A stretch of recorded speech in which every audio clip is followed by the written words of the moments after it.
Assalamualaikum warahmatullahi wabarakatuh. Saya Hesti dari Bogor. Hari ini saya akan memberikan tips-tips bagaimana membuat taman di halaman rumah kita dengan budget yang terbatas. Selamat menyaksikan. Hai para sahabat, hari ini kita jalan-jalan ke taman kecil rumah saya yuk. Nah, ini adalah tampilan teras saya yang sebenarnya cukup kecil ukurannya. Kemudian kita menuju ke taman kecil saya. Nanti kita lihat beberapa hal yang akan saya jelaskan di sini. Nah, beberapa tips yang akan saya sampaikan di sini bagaimana membuat taman dengan biaya murah adalah sebagai berikut. Pertama, taman ini saya desain dan saya buat sendiri secara otodidak. Jadi karena memang hobi bercocok tanam dan oleh karena itu biayanya menjadi cukup murah. Nah, dalam beberapa hal memang saya dibantu oleh tukang kebun yang datang 1 bulan sekali untuk perawatan, potong rumput dan lain-lain. Nah, saya mengerjakan taman ini memang hanya Sabtu dan Minggu karena saya seorang wanita yang bekerja. Oke, itu tips yang pertama ya, saya buat sendiri, saya desain dan saya buat sendiri. Kemudian untuk tips yang kedua itu adalah kita buat desain yang simple dan bisa dilakukan secara bertahap. Kita gambar dan kita plot area mana saja yang akan kita kerjakan terlebih dahulu. Jadi dibagi beberapa tahap.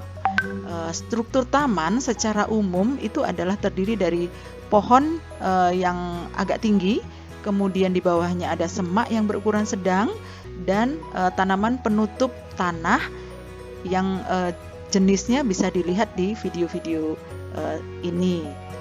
Kemudian tahap yang ketiga itu adalah kita belanja tanaman di agen grosir tanaman hias. Kalau di Bogor biasanya saya belanja di Parung atau di Arko atau di tempat-tempat lain yang lebih murah, sehingga kita mendapatkan tanaman dengan harga yang lebih terjangkau. Kemudian yang keempat itu adalah membeli tanaman yang awet masa hidupnya. Jadi bukan tanaman musiman yang hanya hidup 6 bulan dan seterusnya. Jadi bisa dibilang tanaman ini awet dan bisa dikembangbiakkan sendiri atau dibibitkan sendiri.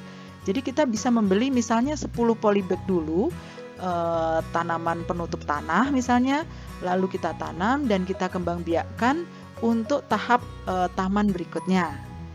Kemudian yang kelima itu adalah menyiapkan media tanam yang murah. Jadi kita beli sendiri pupuk kambing, kemudian dicampur dengan sekam dan tanah merah, kemudian untuk digunakan menanam pohon dan semaknya. Sedangkan untuk tanaman penutup tanah seperti krokot dan lain-lain ya, lili paris, itu bisa kita gunakan media tanam langsung jadi yang kita beli di tukang taman. Nah, ini tentu saja budget untuk media tanam juga akan lebih hemat. Yang terakhir, taman kita hias dengan batu besar, batu kecil, aneka gerabah, dan aksesori taman lainnya seperti lampu dan lain-lain. Nah, untuk gazebo dan teras kecil nanti akan coba saya bahas di video berikutnya.